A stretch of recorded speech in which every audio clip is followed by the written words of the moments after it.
कवयित्री अनिला जी की कविता की पहली पुस्तक है और उसका एक तरह से भूमिका या ब्लर्ब लिखा है अरुण कमल जी ने, और उद्घाटन में, विमोचन में और परिचर्चा में भी अरुण कमल जी हैं।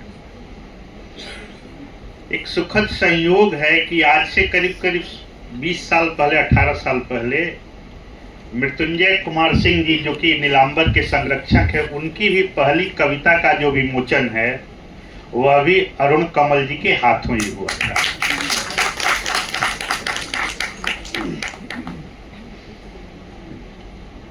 पहली बार जब कोई शिशु चलना शुरू करता है तो लड़खड़ाता है, गिरता है और फिर आगे बढ़ता है। लेकिन हम सब शिशु थे, वो याद नहीं रहता। लोग बताते हैं कोई जल्दी चलना सीखता है, कोई थोड़ा देर से सीखता है। लेकिन साइकिल चलाने की यदि बात करें तो साइकिल चलाना भी एक तरह से चलने के समान होता है। आदमी एक बार में अचानक नहीं सीखता है। इस सीखने की जो प्रक्रिया है वो होती है, लेकिन अब कौन सधा हुआ चालक होगा, कौन सधा हुआ व्यक्ति होगा, ये धीरे धीरे समय बताएगा। और जाहिर सी बात है कि पहली कविता है तो उसका स्वागत हो, और एकदम पूरे मन से स्वागत हो, क्योंकि बार बार एक हिंदी का विद्यार्थी जब पढ़ता है कविता के बारे में, और एक हिंदी के बड़े आलोचक रामचंद्र शुक्ल बार बार कहते हैं कि ज्यों-ज्यों सभ्यता आगे बढ़ेगी कवि कर्म कठिन होता जाएगा, लेकिन कविता की आवश्यकता बढ़ती जाएगी। तो यदि उसी को यदि हम माने तो अनिला जी की कविताओं के पहले संग्रह का हम सब हार्दिक स्वागत करते हैं। अब चूंकि समय कम है और अरुण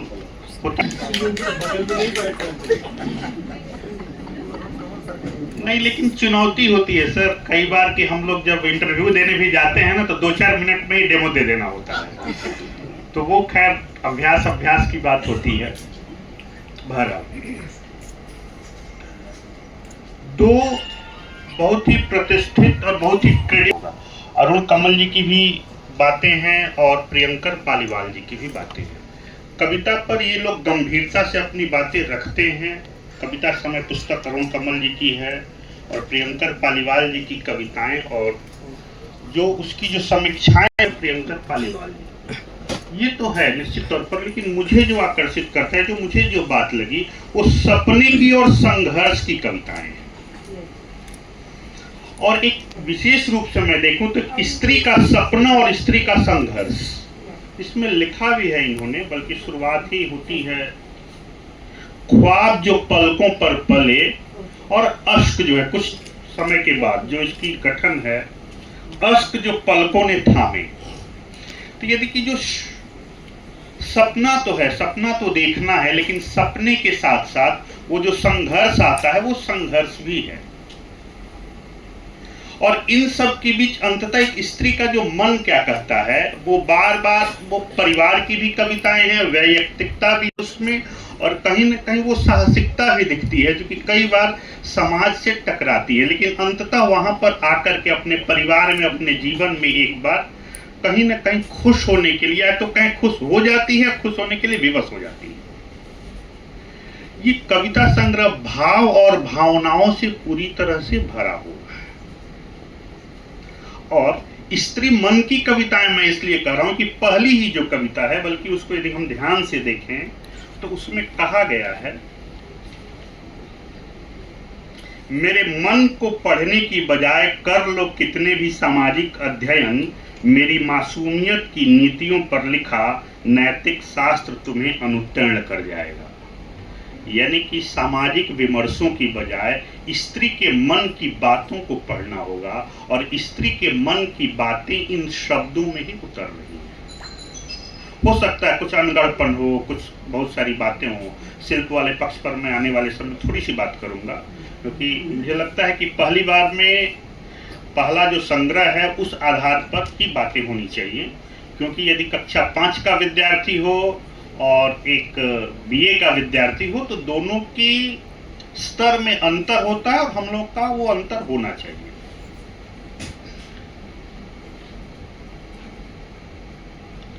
अब इसकी जो शुरुआत है कि समर्पण किस तरह से किया गया है। समर्पित चीजें हैं। पुस्तक का जो समर्पण है वह भी आकर्षण का केंद्र हो सकता है एक पाठक के लिए, एक समीक्षक के लिए भी, क्योंकि ये किताब दो तरह के लोगों को समर्पित है।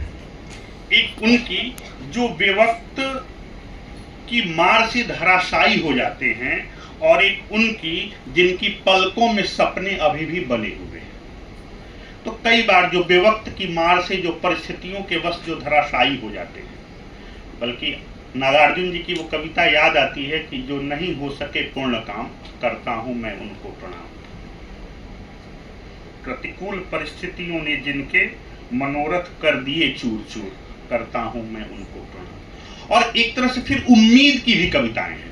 या कई बार गजल लिखने का भी प्रयास है। तो नीरा फाजली का वो शेर है कि मैदान की हार जीत तो किस्मत की बात है, टूटी है किसके हाथ में तलवार देखना। तो स्त्री का जो संघर्ष होता है, एक कहीं ना कहीं, यदि कोई बार बार कह रही थी ना कि नींव नहीं दिखती है, कंगूरा दिखता है, तो कहीं ना कहीं वो कंगूरा अंततः एक स्त्री के हाथ में टूटी हुई तलवार है। भले वो जंग वो जीते या उसका परिवार जीते या कोई और जीते, तो कहीं ना कहीं स्त्री मन की व्यथा की वो बातें यहां पर हैं।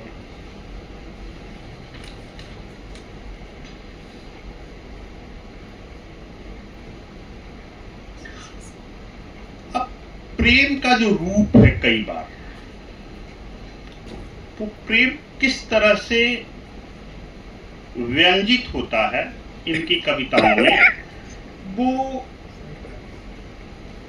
विशेष रूप से एक स्त्री का वह प्रेम है, और खुद वो स्त्री ही कह रही है। स्त्री के रूप में देखें तो बल्कि कविता है गुहार, वो पंचभूतों से निर्मित मनुज, तुम्हें प्रेम को युगों का गीत बन गुनगुनाना होगा। तो ये जो पंच तत्व की बात है, जिस शारीरिकता की वो बात करते हैं, कि मुझे लग रहा है कि जो शरीर है और कहीं ना कहीं उसके बीच जो मन है, तो मन और शरीर के तालमेल को गढ़ने का इनका जो प्रयास है, उसी के द्वारा एक स्त्री के मन की जो बूझ या समझ होगी एक व्यक्ति देख सकता है। उत्थान कविता में देखें तो प्रेम को इन्होंने बार बार कई जगह परिभाषित किया, और इसलिए प्रेम पूरी तरह से बिखरा पड़ा है। और प्रेम में गिरना या पड़ना नहीं होता ना, प्रेम में गिरे हुए हैं, बल्कि वो कविता है उत्थान, ये कहती है कि प्रेम हरदम क्या होता है, उठाता है, आगे बढ़ाता है।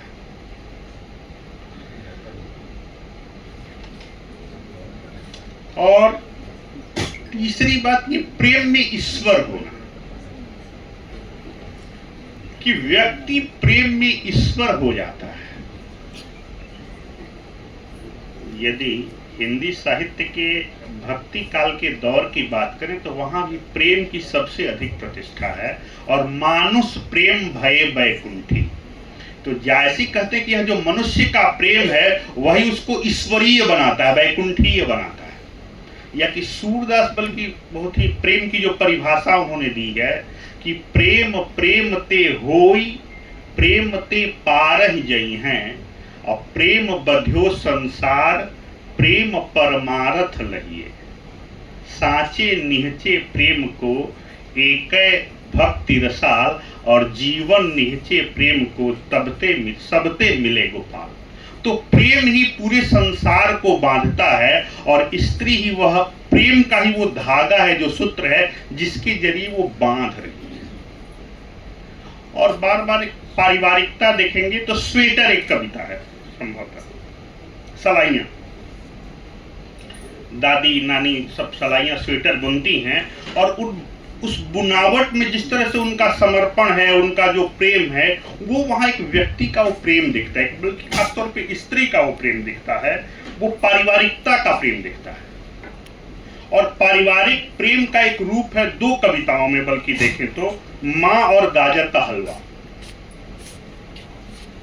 दोनों बल्कि एक तरह की संपूरक कविताएं, भाग एक भाग दो हो सकता था वहां पे। माँ कविता में बच्चा जो है कह रहा है बड़ा हो गया है कि माँ आज तुम क्या खाओगी। और गाजर के हलवे में जो कविता गाजर का हलवा, उसमें कि अब माँ याद कर रही है कि बच्चा किस तरह से गाजर के हलवे को पूरी रात में चट कर जाता है।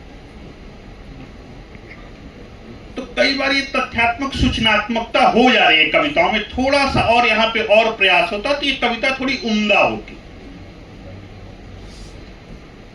क्योंकि संवेदनाओं से भरी हुई है, लेकिन कविता के साथ दो शर्तें और कही जाती है, कल्पना और आंतरिक संरचना।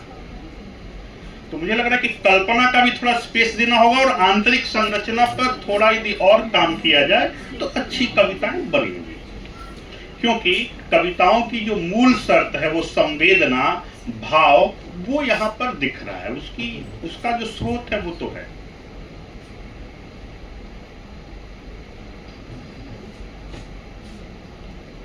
और ये जो पारिवारिक जो कविताएं हैं उसमें जीवन और जीवट, बल्कि वो कविता की पंक्ति ही है, सनद रहे मौसम तो आते जाते रहेंगे, बदलते रहेंगे, बदलेगी नहीं तो बस औरत बनाती रहेगी जीवन को जीवट। तो जीवन को जीवट के रूप में बदलना, यानी कि जिजीविषा, कभी न खत्म होने की जो इच्छा है, वो जो सपना है, और सपना ही कहीं ना कहीं वो जो उम्मीद का जो रूप है वो यहां पर टिका हुआ है। कविता की भी बात बार बार की गई है और सुखद कविता है। जब तुम कोई कविता सुनाती हो तो सच कहूं तुम खुद भी एक कविता बन जाती हो, और किसी कविता से कोई कविता सुनना जिंदगी की सबसे सुंदर कविता है। ये कविता की एक संस्पर्शीयता हो सकती है या है, और इसमें कुछ पुराने समीक्षक इसमें आनुप्रासिकता की भी छटा देख सकते हैं। लेकिन कविताएं ऐसे ही यदि छोटी छोटी साधी जाएं, खासतौर पे अनिला जी द्वारा, तो ज्यादा महत्वपूर्ण होगा। क्योंकि खासतौर पे अलंकार की बात हम लोग यहाँ पे बिल्कुल सायास ढंग से नहीं, एकदम सहज स्फूर्त ढंग से ये बिंब बना है कविता और कविता का जो रूप है। अब यदि हम बात कर ले दो तीन और चीजों को, इसके सिर्फ पक्ष की थोड़ी सी, तो उसमें इतिहास, भूगोल, विज्ञान से लेकर के कई तरह की कविताएं रची गई, उसका जो आधार लिया गया है। मुझे लग रहा है कि गणित का भी आधार है, फिजिक्स का भी आधार लिया गया है। वहां पे कुछ कविताएं थोड़ी सी, क्योंकि कविता और विज्ञान में थोड़ा सा अंतर है, विज्ञान हरदम नियम पर चलता है और कविताएं नियम से थोड़ी सी अलग होती, वो नियम नहीं मानती, क्योंकि है ना वो 2 और 2 का जोड़ हमेशा 4 कहाँ होता है, सोच समझ वालों को थोड़ी नादानी दे मौला। तो मुझे लग रहा है कि वहां से ये जो नादानियत, मासूमियत इन कविताओं में भरी हुई है, और कई बार जो सूत्र जो हम तलाश रहे हैं, तो वो निश्चित तौर पर सूत्र सभी जो विद्वान आलोचकों ने जो रेखांकित किया वो प्रेम का ही सूत्र है, लेकिन उसका जो कई बार जो उदाहरण या आधार जो लिया जा रहा है इतिहास से, भूगोल से, मध्य रेखा पर एक कविताएं हैं, वो तो ठीक है, लेकिन कई बार जो गणित का जो फॉर्मूला प्रकाश वर्तन की या प्रकाश के नियमों की ले आ रही हैं, तो मुझे लग रहा है कि थोड़ा सा यदि उस तरह की कविताओं के लिए थोड़ी सी और अध्ययनशीलता की जरूरत है, या उससे थोड़ा बचा जाए तो बेहतर है। और 2-3 चीजें और, इसको यदि आप एडिट थोड़ा कर देंगे, क्योंकि कविताओं की संख्या बहुत अधिक है, और मुझे लग रहा है कि आज के दौर में, जैसे कि सर ने कहा कि संक्षेप में बात रखने में जो ज्यादा माहिर होगा, हुनरमंद होगा, उसकी कविताएं ज्यादा प्रभावी होगी। नहीं तो अंतर है ना कि हमारे जो निजाम है वो बहुत होता है कि कितना लंबा उन्होंने कहा, तो हम कितनी बात कर रहे हैं, बल्कि कितना महत्वपूर्ण कह रहे हैं, तो उसमें बहुत अधिक चीजें आ जाएंगी। और दूसरा जो सुझाव है बस आपके लिए, ताकि आगे का जो संग्रह और बेहतर हो, कि थोड़ी सी पठनीयता और आपकी अधिक होनी चाहिए। मुझे लग रहा है कि थोड़ा सा अभाव है, और उसके साथ साथ थोड़ी सी यदि इन कविताओं को लेकर के एक बार कुछ कविताओं को आप दोबारा फिर से काम करें, क्योंकि कई बार देख रहे हैं कि 2-2 कविताएं एक साथ आ जा रही हैं, वो कविताएं एक साथ नहीं हो, बल्कि उनको दो भागों में तोड़िए। कई बार लग रहा है कि कविता खत्म हो गई है, लेकिन कविता थोड़ी थोड़ी आगे बढ़ रही है, लेकिन अंततः वो अगले पड़ाव में एक ऐसा बिंब कविता दे जा रही है कि जो कि एक कहीं ना कहीं मन में एक प्रभाव छोड़ रही है। तो वो दो कविताएं होती तो और अच्छा होता। इसी कई कविताओं के साथ है। तो दो ही बातें मुझे कहनी है फिलहाल, कि आगे के समय में थोड़ा सा एडिटिंग अच्छे से हो और थोड़ी पठनीयता हो, लेकिन फिर भी आपकी जो सबसे अधिक जो ताकत है, या जो इस काव्य संग्रह की जो सबसे अधिक ताकत है, वो इसमें भावनाएं भरपूर हैं, और इन भावनाओं के साथ काल्पनिकता थोड़ी और अधिक हो, और इसको आंतरिक संरचना यानी कि जो बनावट है कविताओं की, उस पर थोड़ा सा विशेष यदि ध्यान दिया जाए तो ज़्यादा और बेहतर होगा। आने वाले जो संग्रह होंगे आपके, लेकिन कविता लिखने का प्रयास आप एकदम जारी रखें, कविता रचती रहें, और इस पर बातचीत हम लोग करें। इसके लिए, इस संग्रह के लिए विशेष रूप से बहुत बहुत बधाई, और आने वाली कविताओं के लिए मैं हार्दिक शुभकामनाएं देता हूँ।